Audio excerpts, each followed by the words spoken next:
Assalamualaikum warahmatullahi wabarakatuh. Di sini saya akan mempresentasikan materi tentang studi kasus dan produk yang saya ambil adalah Gogo Fried Chicken. Sebelum masuk ke dalam pembahasan, izinkan saya memperkenalkan diri terlebih dahulu. Saya Ananda Destiara Putri Warsono dengan NIM 21104111208. Materi pertama yang akan kita bahas adalah sistem manajemen kinerja. Jadi, sistem manajemen kinerja adalah proses yang dirancang untuk mengelola, mengevaluasi, dan meningkatkan kinerja karyawan dalam suatu organisasi. Sistem ini bertujuan untuk memastikan bahwa setiap individu, tim, dan departemen bekerja sesuai dengan visi dan misi strategis perusahaan. Selanjutnya, ada sistem manajemen kinerja yang diperlukan oleh Gogo Fried Chicken.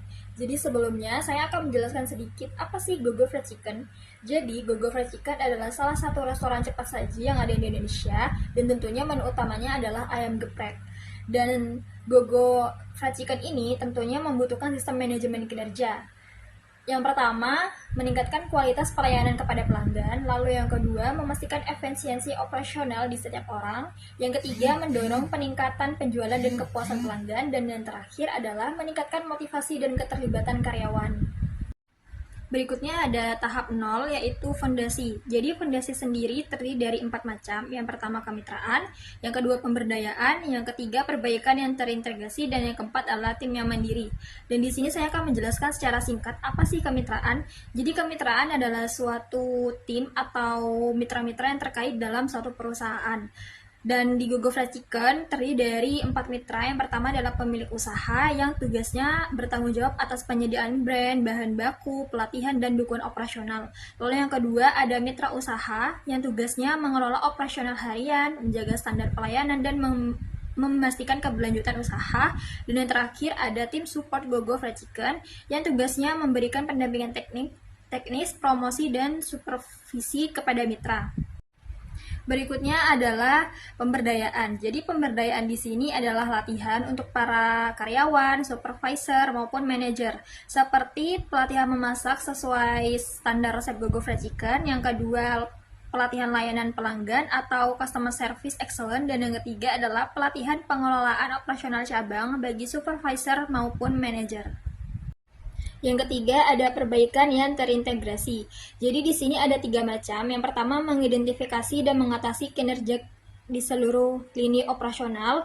Lalu yang kedua meningkatkan efisiensi, kualitas layanan, dan kepuasan pelanggan. Dan yang terakhir ada membangun sistem pemantauan dan evaluasi yang berkelanjutan untuk memastikan kinerja yang optimal.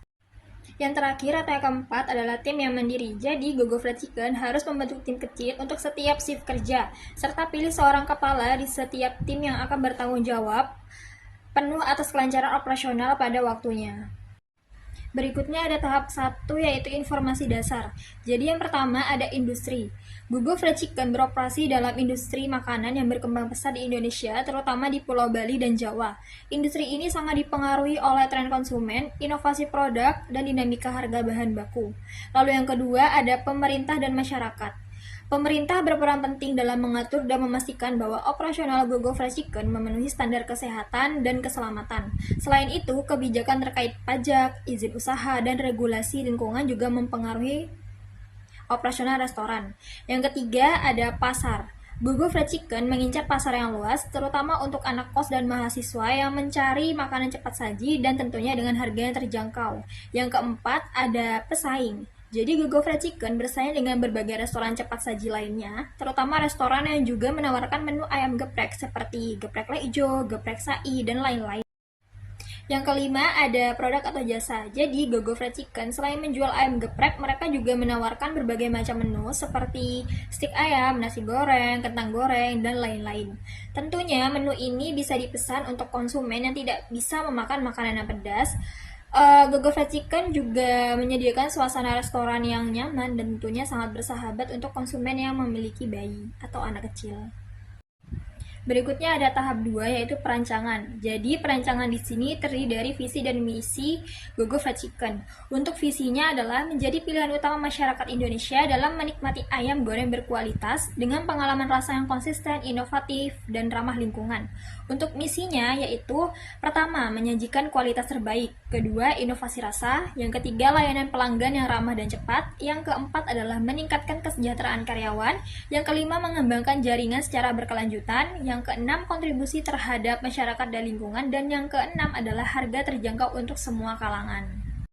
Berikutnya ada tahap 3 yaitu penerapan. Yang pertama, display, yaitu menyajikan menu yang jelas dan mudah dipahami dengan desain visual yang menarik dalam restoran dan melalui aplikasi. Gunakan gambar dan deskripsi yang menggugah selera untuk meningkatkan pengalaman pelanggan saat membeli dan menciptakan momen ingin membeli kembali. Lalu berikutnya ada laporan, mengumpulkan data dari survei pelanggan atau review online untuk mengevaluasi tingkat kepuasan dan mencari peluang untuk meningkatkan layanan. Yang ketiga ada sosialisasi. Sosialisasi visi dan misi perusahaan kepada karyawan agar mereka memahami tujuan besar Gogo Fried Chicken dan berkomitmen untuk mencapainya. Dan yang terakhir adalah analisis manfaat atau biaya. Sebelum memutuskan untuk membuka cabang baru atau memperkenalkan menu baru, lakukan analisis biaya yang mencakup biaya pembangunan, pengadaan peralatan, pelatihan karyawan, dan pemasaran. Berikutnya ada tahap 4 yaitu penyegaran. Jadi yang pertama ada evaluasi kinerja sistem manajemen kinerja. Kumpulkan data kinerja yang terkait dengan operasional, kepuasan pelanggan, dan produktivitas karyawan. Gunakan laporan penjualan, survei kepuasan pelanggan, dan feedback dari karyawan untuk mendapatkan gambaran yang jelas. Yang berikutnya ada pemantauan tren dan perubahan pasar. Evaluasi langkah pesaing dan tren yang berkembang, seperti inovasi menu, model bisnis, atau perubahan dalam strategi harga dan promosi.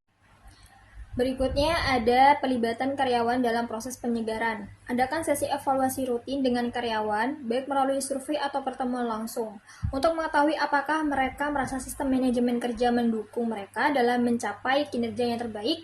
Lalu berikutnya yang terakhir ada identifikasi area yang perlu perbaikan. Tinjau kembali proses operasional yang ada, seperti pengelolaan waktu pengajian, sistem pemesanan, atau pengendalian kualitas untuk memastikan semuanya berjalan dengan lancar. Baik, mungkin itu saja yang bisa saya jelaskan mengenai studi kasus tentang Gogo Fried Chicken. Kurang lebihnya mohon maaf jika ada salah kata. Saya akhiri. Wassalamualaikum warahmatullahi wabarakatuh.